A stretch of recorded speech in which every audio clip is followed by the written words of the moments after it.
Muy buenas tardes, amigos y amigas de Tomo la Palabra. Yo soy Danilo Cruz Pichardo. Gracias por acompañarme a otra entrega de su espacio. Por lo visto, las elecciones presidenciales a celebrarse el día 19 del mes entrante podrían registrar la mayor diferencia que se haya producido entre un primer lugar y un segundo lugar en la historia electoral de la República Dominicana. Los porcentajes que le vienen otorgando los estudios de opinión al presidente Luis Abinader son astronómicos. Está posicionado entre un 60 a un 70%. Yo he visto estudios donde tiene aproximadamente un 65%. Hay otros donde el porcentaje es mayor. Y Leonel Fernández, que sigue consolidado en el segundo lugar, aparece en algunos estudios, en algunas investigaciones, inclusive por debajo del 20%. Pero vamos a ser flexibles, conservadores, y decir, por ejemplo, que Luis Abinader sacaría un 63%, siendo conservador, y que Leonel Fernández obtendría un 25%. Dándole un número favorable por encima a aquellos que les otorgan las firmas encuestadoras. Ustedes saben qué diferencia hay entre un 63 y un 25, 38. ¿En qué otro proceso eleccionario se ha producido una diferencia de 38 puntos? Te podría decir, hoy en las elecciones de 1974. No, hombre, no me venga con ese ejemplo, porque usted sabe, si usted conoce la historia dominicana, que el Acuerdo de Santiago se retiró y que los votos computados por la Junta Central Electoral le otorgaron a Joaquín Balaguer un 85% y a la Jara Burgos, que le legitimó ese proceso comicial, un 15%, 85-15. Oye, ni Putin en Rusia. Entonces no me pongan, por favor, eso como ejemplo, porque de ninguna manera se puede concebir y tomar en cuenta. La democracia dominicana, a mí que me la expliquen, del 63, cuando ganó el profesor Juan Bosch en diciembre del 62, con una gran interrupción hasta el 78, que es que hemos tenido democracia, con sus defectos y con sus virtudes, pero democracia al fin. El 38 puntos de diferencia, nadie lo ha registrado. El que más diferencia obtuvo fue Hipólito Mejía en el año 2000, cuando le sacó a Danilo Medina una ventaja de 25 puntos. ¿Verdad? Que Leonel Fernández, lo que le sacó a Hipólito Mejía en el año 2004 fue 57-34, estamos hablando de unos 17 puntos. Es mucho, sí, como no. No, 23 puntos, perdón. Es mucho, 23 puntos. Por Hipólito le había sacado más a Danilo Medina en el año 2000. Bien, entonces, algunos amigos que pertenecen a la Fuerza del Pueblo, yo tengo amistades en todos los litorales políticos, porque no suelo tratar a una persona de conformidad a su pensamiento. La política en un lado y lo personal en otro lado. Yo no me considero un político, un periodista independiente, ni creo en la independencia, ni siquiera de los jueces, ni de los árbitros, de los deportes. Todo el mundo tiene su simpatía. Ahora bien, hay lo siguiente, hay lo que se llama la objetividad, hay lo que se llama la profesionalidad, hay lo que se llama el apego a la ética y hay lo que se llama el crédito público, que eso está por encima de cualquier simpatía que pueda tener una persona. Con el crédito público no se juega. Yo dije en el año 2004 aquí, en un artículo periodístico, que el doctor Leonel Fernández ganaría con un porcentaje astronómico, a Hipólito Mejía, que inclusive sacaría por primera vez más de 2 millones de votos. Me atreví a formular ese vaticinio. Bueno, es muy fácil, la gente de la Fuerza del Pueblo solo tiene que buscar ese artículo mío de la campaña electoral del 2004. Pues creen que como yo soy una persona que siempre estuvo vinculada al PRD, PRM, porque es verdad que estoy en el padrón electoral del PRM y que siempre voté por el PRD, PRM. Por eso no quiere decir que yo no procure apegarme a lo que es la verdad, que con eso no se transige. Entonces, hay lo siguiente. Estas elecciones ya están definidas y yo de formas reiteradas he venido sosteniendo esa tesis. Oye, solo en la cabeza de un político que tenga problemas mentales se pone a decirle a su gente que la segunda vuelta, pero ¿de qué segunda vuelta usted está hablando, caballero? Si en este país no hay cultura de segunda ronda. Aquí hubo una segunda ronda en el primer ensayo, después que se empezó a implementar la mayoría absoluta para alcanzar la presidencia de la República, y fue en 1996, por el fuerte liderazgo que tenía José Francisco Peña Gómez, que tuvieron que juntarse Juan Bosch y Balaguer para imponer a Leonel Fernández. Pero yo en lo absoluto no tengo nada personal contra ningún político dominicano.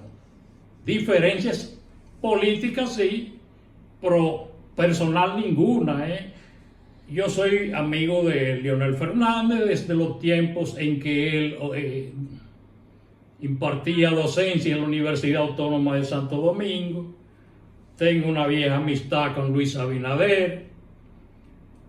No puedo decirle que tengo esa gran amistad con Hipólito Mejía, porque parece que Hipólito Mejía siempre se ha dicho que es un hombre muy sectario, muy rencoroso. Y usted como periodista puede decir 1000 cosas positivas de un político, pero si un día dice algo que no le gusta, lo puede poner en una lista negra. Bueno, de Hipólito, porque de Hipólito se dice que él es amigo de los amigos, es una gran virtud, como no, y anda con Pepe Goico para donde quiera, y él no tiene que ver con eso, lo que diga la gente. Esa es la forma de Hipólito, un hombre muy auténtico, muy amigo de los amigos, así era Atuay de Cans. Bueno, pero lo que yo vengo observando también es, la experiencia me indica que para tener éxito en la política hay que tener cierta dosis de malicia o de tigueraje. Quizá por eso Juan Bosch no tuvo mayor éxito en la política. Balaguer se rodeaba de tigres. Balaguer no se rodeaba para nada de intelectuales. ¿Quién era intelectual en el entorno político de Joaquín Balaguer? Nadie. Y ahí quizás radicó el éxito de Joaquín Balaguer. Entonces, yo recuerdo que para el año 1986, Jacobo Masluta se comprometió con la Dirección General de Aduana como con 7 u 8 personas. Y eso se supo en el PRD. Bueno, ese era el estilo de Jacobo. Después que gane, si ganaba, Dios que reparta suerte, él haría lo que pueda, porque el hecho era ganar. Bueno, pero el propio Peña Gómez, a Peña Gómez se le preguntó un día: doctor, ¿por qué usted hace en su entorno con una persona como Aridio García de León, que no era mala gente y siempre me saludaba con mucha cortesía, pero no tenía buena reputación dentro del PRD?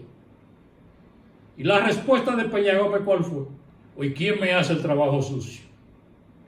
También a Peña Gómez le preguntaba con frecuencia: doctor, ¿por qué usted siempre apoya a Tuey de Camps para la Secretaría General del PRD? Hoy, ¿quién le contesta? Vincho Castillo. Y es verdad. El único político dominicano que yo observaba que no le tenía miedo a Vincho Castillo y supieron darse pela de lengua históricas era a Tuey de Camps. Recuerden aquel debate en el periodo de transición del año 1978, donde hubo un juntazo encabezado por militares, encabezado sobre todo por Vincho Castillo.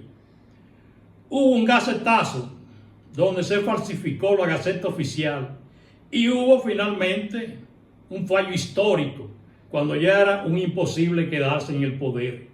Entonces se apeló al fallo histórico que se despojó al PRD de 4 senadores y 1 o 2 diputados, si mal no recuerdo.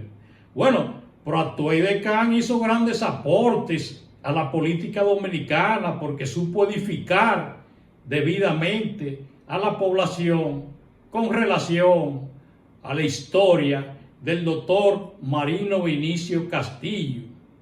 Cuando Tuey acudió a ese debate en Radio y Televisión Dominicana, se encontró con 125 policías, custodia de Vincho Castillo, y Tuey fue con 2 personas más. Y ustedes saben quién encabezaba esos policías o esos militares que acompañaban a Vincho Castillo: Pepe Goico, que era segundo teniente a la sazón. Por algo más, ya Tuey de Camps tenía la historia completa del doctor Marino Vinicio Castillo, pero no quiso soltar mayores prendas, solo se limitó o se circunscribió a las cuestiones electorales. Bueno, pero en el gobierno de Jorge Blanco, donde Tuey de Camps fue ministro de la presidencia, ese gobierno fue objeto de graves calumnias de parte del jurista dominicano Marino Vinicio Castillo. Se le quiso achacar a Tuey muertes muy pesadas que se produjeron en esa ocasión sin tener ninguna pruebas. Entonces eso provocó que Tuey de Camps acuda a la televisión e hiciera varias intervenciones televisivas hablando de historia que la población dominicana, con relación a Marino Vinicio Castillo, la población no conocía. Porque aquí hay gente que quiere proyectar a Vincho Castillo, tenerlo como una referencia a seguir con el asunto del antihaitianismo, el nacionalismo, el patriotismo de Vincho Castillo.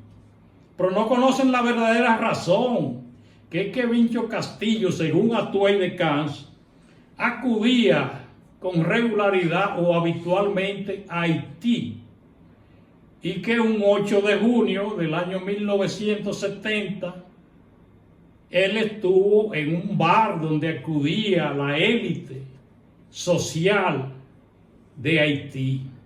Ahí acudían políticos, empresarios, y él presumía siempre en sus buenas relaciones que tenía con Duvalier padre, que estaba vivo para 1970. Fue en el 71, en abril del 71, que finalmente murió. Bueno, pero parece ser que en ese bar, Vincho Castillo estaba en estado de embriaguez y se puso, parece que de irrespetuoso, con una camarera, según me cuentan, muy hermosa, y se puso a manosearla. Y lo que más lejos tenía Vincho es que ahí estaba el novio de esa dama, que coincidentemente se trataba de un tontomacú. Se produjo una discusión muy seria y Vincho, con la forma que le caracterizó siempre, su actitud violenta, le dio una bofetada al tontomacú, que repelió la agresión en un incidente donde hubo una persona muerta acompañando a Vincho Castillo, y Vincho resultó herido de bala en esa ocasión. O sea, de ahí es que viene la actitud de Vincho Castillo con relación a su conducta de Haití. No está basada en cuestión de nacionalismo, ni de patriotismo, ni nada de eso, porque él visitaba de forma habitual Haití y nunca más volvió al vecino país. Señores, no olviden dar me gusta y suscribirse al canal Tomo la Palabra. Yo soy Danilo Cruz Pichardo.